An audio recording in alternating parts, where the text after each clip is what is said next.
5ই August এখন আমাদের দেশকে গঠন করা সুন্দর একটা পরিবেশ তৈরি হয়েছে, ইসলামকে ক্ষমতায় নেওয়ার একটা পরিবেশ তৈরি হয়েছে। আর লক্ষ্মীপুর, নোয়াখালী সহ এই মাটিগুলো ইসলামের জন্য ঘাঁটি। তার আজকে বাস্তব প্রমাণ হলো আপনাদের উপস্থিতি রেখে আমি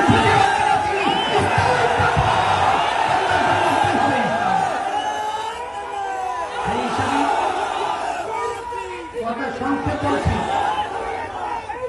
কথা বেশি শোনেন।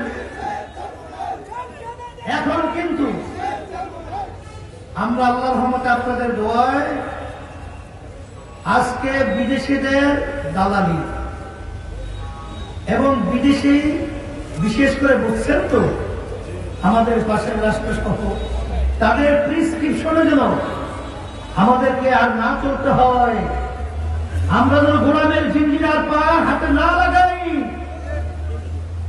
এই জিঞ্জির থেকে মুক্তি হওয়ার একটা সুযোগ এসেছে 5ই আগস্টের পরে।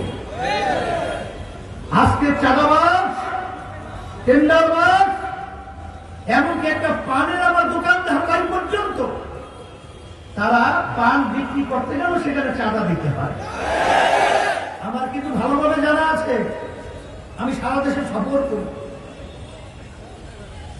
আজকে যদি এই জালেমদের থেকে, চাঁদাবাজ থেকে এবং বিদেশের তাবেদার থেকে যদি আমাদের দেশ সুন্দর দেশটাকে স্মরণের দেশ তৈরি করতে হয় এবং ইসলামকে আজকে গাছ হিসাবে দান করতে হয়, এখন আমাদের সবাই ঐক্যবদ্ধ হয়ে এক কথায় আমি বলবো, যারা দেশ প্রেমিক, ইসলাম প্রেমিক, মানবতা প্রেমিক, আমরা সবাই একত্রিত হয়ে ক্ষমতা প্রেমিকদেরকে বাংলার জমিন থেকে উৎখাত করে, বাংলার জমিন থেকে নিক্ষেপ করে সর্বদে ভাবাতে হবে।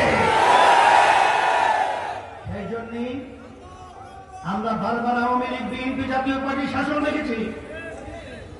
আর নতুন ভাবে পুরান বউ নতুন শাড়িতে আর আমাদের সামনে প্রদর্শন করে প্রয়োজন নাই।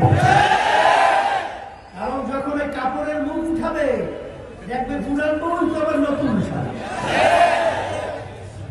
যদি বারবার আপনারা এখন ধোকা খান, দেশ আর সুন্দর হবে না। চাঁদাবাজ বন্ধ হবে না, খুনি বন্ধ হবে না, আমাদের দেশের টাকা পাচার করা বন্ধ হবে না। এই জন্য আমি আয়াত শরীফ তেলাওয়াত করেছি। আল্লাহ রাব্বুল আলামিন বলেছেন, যে জাতি নিজেদের ভাগ্যের পরিবর্তন না করে আমি তাদের ভাগ্যের পরিবর্তন করি না। আর আপনাদের সামনে আমি আয়াত শরীফ তেলাওয়াত করেছি, পানীয় ভাগে, স্থল ভাগে যত বিপদ, আপদ, মুসিবত আমাদের হাতের কামাই। এখন যে যদি সুন্দর চান, ইসলাম কিন্তু রাষ্ট্রীয় পর্যায়ে ক্ষমতায় নিতে চান, আর এই দুর্নীতিবাজ, টেন্ডারবাজ, চাঁদাবাজ, খুনিদের থেকে যদি রক্ষা করতে হয়, তাহলে আমাদের ইসলামকে ক্ষমতায় নিতে হবে এবং ওই চাঁদাবাজদেরকে বাংলার জমিনের ভিতরে কবর রচনা করতে হবে। সেই লক্ষ্যে 5ই আগস্ট জমিন তৈরি হয়েছে ইসলামের পক্ষে, দেশ গড়ার পক্ষে।